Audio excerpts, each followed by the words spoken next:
L-għaġla li bija l-eks Prim Ministru Joseph Muscat irrikorra għal proċeduri kostituzzjonali sabiex isostni ksur ta' drittijiet tiegħu għal smigħ ġust waqt l-inkjesta maġisterjali li għaddejja dwar id-dil tal-isptarijiet Vitals poġġietu f'toqba legali tort tiegħu stess. Dan intqal mill-Uffiċċju tal-Avukat tal-Istat meta quddiem l-imħallef Doreen Clark instemaw is-sottomissjonijiet taż-żewġ partijiet kif reġa' beda il-każ ta' Muscat kontra l-Avukat tal-Istat.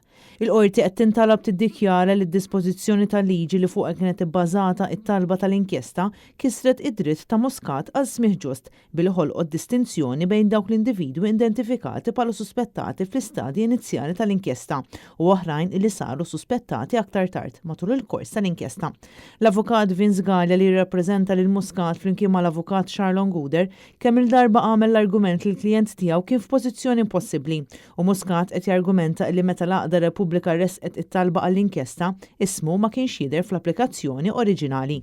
Iżda l-avukat James D'Agostino mill-Uffiċċju tal-Avukat tal-Istat qal illi ma kien hemm xejn li jżomm lil Muscat milli jippreżenta dan il-każ fi stadju aktar tard wara l-inkjesta tkun lesta. U hawn insista li l-għaġla ta' Joseph Muscat stess ħolqot problemi għalih.